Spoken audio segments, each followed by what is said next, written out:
y'all, it's Lacey, and today I am here to do the Big Books tag.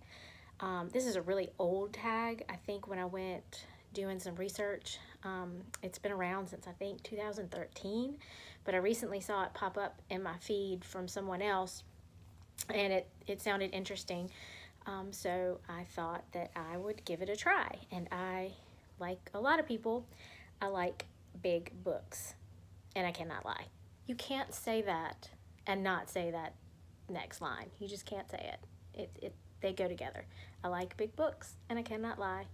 So, the premise of it, there's only like 2 prompts. You talk about 5 books on your shelves currently, the biggest books on your shelves currently that you have read.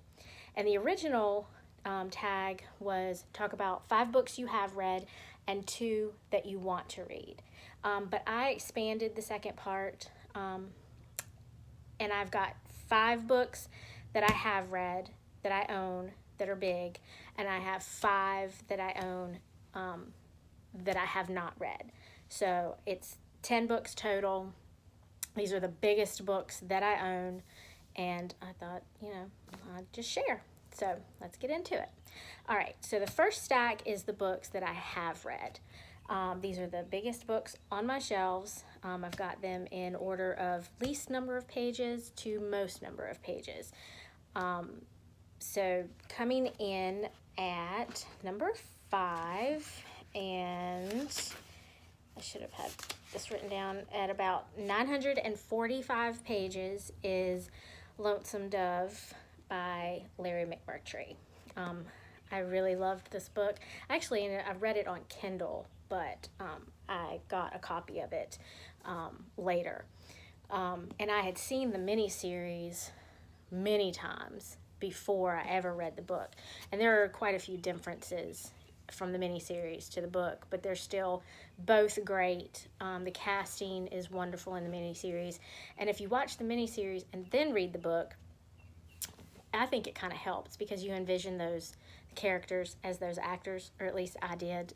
So it kind of added something to it and, brought the book, more to life. Anyway, so if you don't know what Lonesome Dove is about, it's about 2 former Texas Rangers, Gus and Call. They're kind of retired, living in Texas, just, living their life. And they decide that they want to be cattle ranchers. So they get a bunch of cattle and they go on a cattle drive up to Montana where they're going to settle. And it's just about their journey along the way, the things they encounter, the people that they encounter.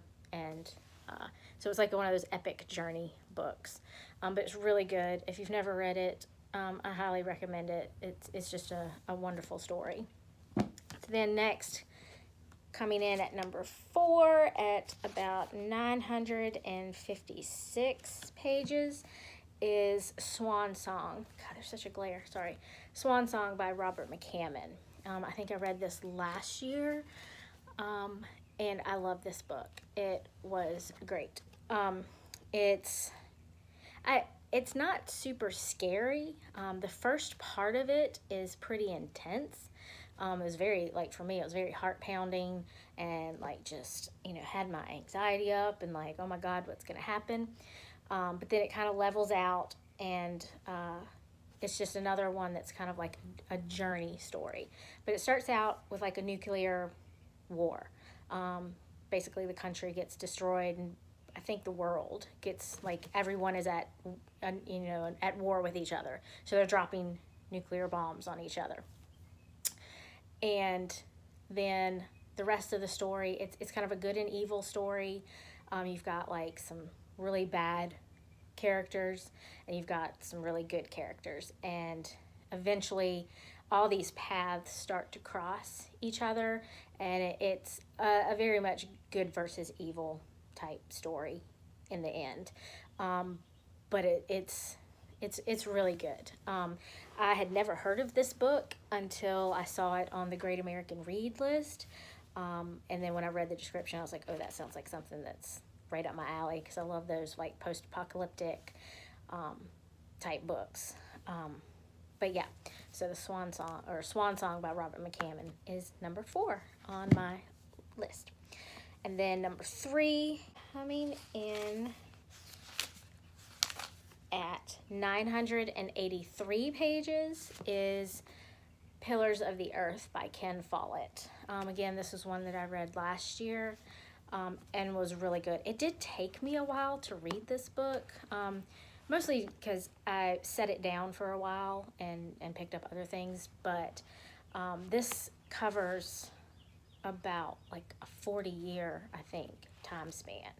So it covers a long amount of time. And you always hear people talk about how it's about the building of a cathedral. And it is, but I was expecting that to be more of the story, and that's kind of like in the background. But it just follows, there's a monk, and what's his name? Prior Philip. And then you've got, oh shoot, it's been so long since I've read this that I've kind of forgotten everybody's names. Aliena, who is like a strong female character. It's got one of the worst bad guys you might ever read, or at least one of them, William Hamley. He's just such a horrible person, and you always hope that he's going to get his in the end. But over the course of this, it follows like a man named Tom, who is a builder, and his children. Yeah, really good book. I feel like I did not describe that book very well. But so then coming in number 2 on the list of read books is coming in at 1,117 pages is Written in My Own Heart's Blood by Diana Gabaldon, and is book 8 in the series. So this is the last one that has been out, the most recent one. So there's another one that she's in the process of writing right now that's book 9. So this is the last one that that's in the series so far. But this is, again, it's part of the Outlander series. So it's book 8, and it's still following Claire and Jamie. And I can't really give too many details if you haven't read any other books. And honestly, these books have so much in them that I don't even really remember everything that happens in this book. It's during the Revolutionary War in America, so there's just a lot of things going on in relation to that. So, but these books always cover a long time span. Number 1 on the list of books that I own and have read that are the longest is and coming in at 1,439 pages is A Breath of Snow and Ashes by Diana Gabaldon. This is book 6 in the series, in the Outlander series. And again, it's so much stuff goes on in this book. And if you haven't read any of the previous ones, I can't go into a lot of detail just because, I don't want to give anything away. And they just cover a lot of stuff. But yeah, still following Jamie and Claire and their life and their adventures and trials and tribulations and all kinds of stuff. And it's so big that it actually split. So I need to get another copy of this, but yeah, one of my favorites. So yeah, so those are the 5 biggest books on my shelves currently that I have read. So this next group is the books that I want to read. So the 5 largest books on my shelves currently that I want to read. I don't know when I'm going to read them, but they're the ones that I have. So the first one at, let's see, about 610 pages or 608 pages is Boy's Life by Robert McCammon. I'm not sure a lot about what this book is about. I think it has to do with a little boy and something that he witnesses and with his father or something like that. But after I read Swan Song, I looked up some more of his books, and this one sounded really interesting, so I got that one. And then number 4, coming in at about 811 pages, is North and South by John Jakes. This is another one that they did a mini series on, like back in the 80s, with a bunch of people like Patrick Swayze and Kirstie Alley and Jeannie Francis and stuff. And I just remember watching this when I was a kid and just loving it. But it's in the Civil War. It's about 2 families, and I think one of them is Southern, one of them is Northern, and just how they end up on different sides of the Civil War.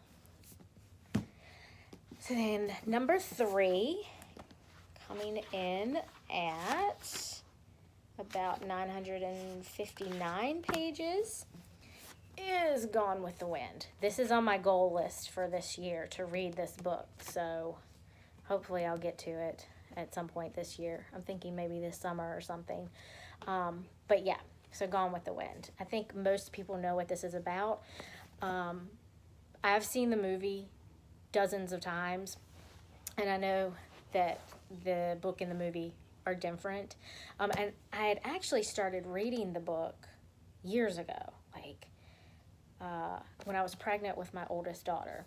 And I think I got like 3/4 of the way through and then put it down, and then she was born, and then I never picked it back up again. And now she's 13, so that's how long ago that was. So I don't consider that as being read or partially read or anything like that. So, but yeah, just if you don't know what Gone with the Wind is about, it's about Scarlett O'Hara. It's set during the Civil War, and her like trying to hold on to her home. And I just love this copy of it. It's just so pretty.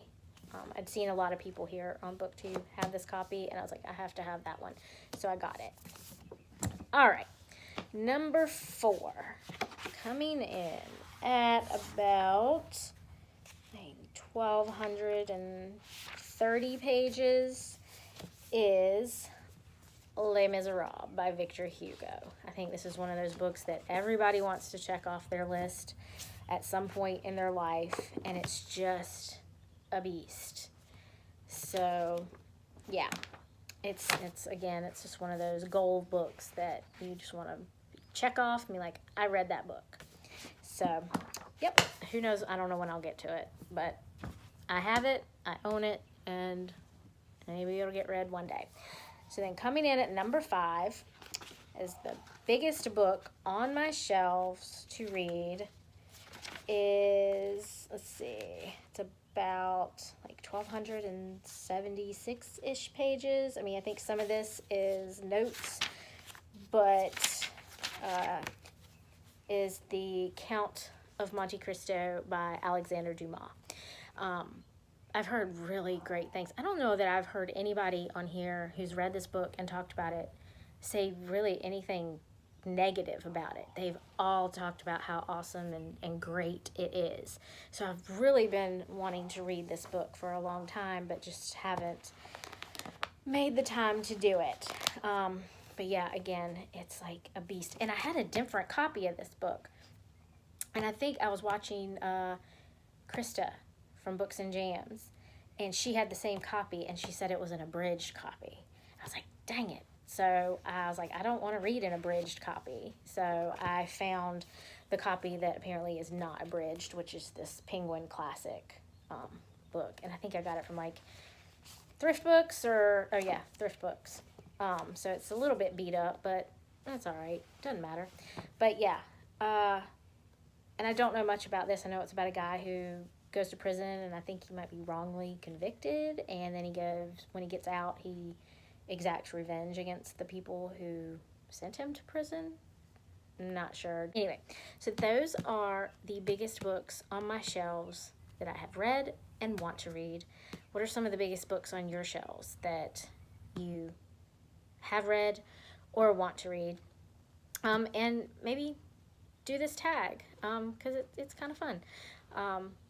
And I think I haven't seen a lot of people. I think a lot of people did it years ago, but it hasn't been circulated in a while. But it just sounded interesting to me when I just saw it pop up. So, and it's really simple. I mean, not a lot of prompts. You just talk about the biggest books on your shelves. So, you know, how easy is that? So, I will see you next time. Bye.